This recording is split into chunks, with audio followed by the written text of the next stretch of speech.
সকলকে জানাই সুপ্রভাত। আমার আবার একটা নতুন ছোট্ট মিনি ব্লগে চলে এলাম। সকালবেলায় ছাদে, এখন বাজে সকাল 5:30। এই যে জলটা, এটা আমি আগের দিন রাত্রেই ভিজিয়ে রেখে দিয়েছিলাম। এটা হচ্ছে চা পাতা ভেজানো জল। এই চা পাতা ভেজানো জল গাছের জন্য খুব উপকারী। তোমরা অনেকেই জানতে চাও যে আমার বারান্দা বাগানের গাছগুলো এত হেলদি কি করে থাকে। আমার বারান্দা বাগানে সমস্ত গাছই হচ্ছে অর্নামেন্টাল প্লান্টস। এই গাছের খুব যে বিশেষ পরিচর্যার প্রয়োজন হয় তা না, অল্প একটু পরিচর্যাতেই এরা খুব ভালো থাকে। এই যেমন ধরো চা পাতা ভেজানো জল, কলার খোসা ভেজানো জল, ডিমের খোসা ভেজানো জলেই এরা ভীষণ খুশি থাকে। চলো এবার চলে এলাম কিচেনে। রিয়ার লাঞ্চ বক্সটা প্যাক করতে হবে, সেই জন্যে চলে এলাম। আজকে লাঞ্চে দিয়েছি দেখো ডালিয়ার পোলাও, 2টো ডিম সেদ্ধ, সাথে কিছু ফ্রুটস, আঙুর, আর এখানে দিয়েছি তরমুজ। তরমুজগুলো কিন্তু এখন বেশ মিষ্টি হচ্ছে, আর কমলা লেবুটাও বেশ মিষ্টি। তো চলো, রিয়ার লাঞ্চ বক্স প্যাক হয়ে গেল।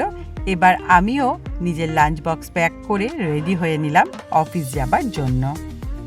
চলো তাহলে বেরিয়ে পড়ি অফিস যাওয়ার জন্য। পৌঁছে গেলাম স্টেশনে। আজকে আমি এখান থেকে ধরবো মেমারি লোকাল।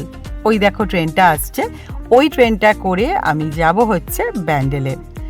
যেহেতু এটা গ্যালোপিন ট্রেন, 20 মিনিটের মধ্যে আমাকে পৌঁছে দিল ব্যান্ডেলে। ব্যান্ডেলে আমি নেমে গেলাম, আর আমার পাশ দিয়ে এই দেখো মেমারি লোকাল চলে যাচ্ছে। সেখান থেকে আমি গেলাম 4 নম্বর প্ল্যাটফর্মে, সেখানেই আসছে কুলিক এক্সপ্রেস। তারপরে উঠে পড়লাম কুলিক এক্সপ্রেসে, বর্ধমানে পৌঁছে অফিসেও পৌঁছে গেলাম। নিজের কাজকর্ম নিয়ে ব্যস্ত হয়ে গেলাম। আজকাল এত ওয়ার্ক প্রেশার চলছে আর এত কথা বলতে হচ্ছে, আমার প্রত্যেক দিন মাথায় ভীষণ কষ্ট হচ্ছে। আজকে আমি অবশ্য টিফিনে এনেছিলাম দই আর ওটস, আর এখন একটু ফ্রুটস নিয়ে বসেছি। এই সেই আঙুর, যেগুলো আমি খেতেই পারছি না, প্রচণ্ড টক, আর খেয়ে কাজ নেই, অবেলাও হয়ে গেছে। আঙুরগুলো ছেড়ে আমি এবার কমলা লেবু নিয়ে বসলাম। তবে হ্যাঁ, কমলা লেবুটা কিন্তু ছিল বেশ মিষ্টি। আগের দিনও একটা খেয়েছিলাম।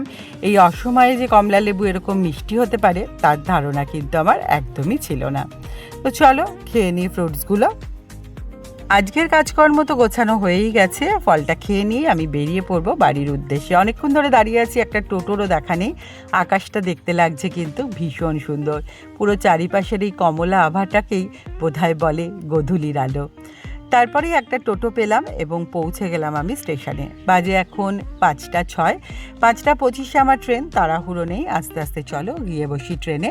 তারপরেই 2 ঘন্টা পর আমি চলে এলাম বাড়িতে। ফ্রেশ হয়ে একটু ছাদে চলে এলাম। খুব সুন্দর হাওয়া দিচ্ছে, এই ফ্রেশ এয়ারটাকে গায়ে মাখতে খুব ভালো লাগছিল। চলো তাহলে আজকের মতো টাটা।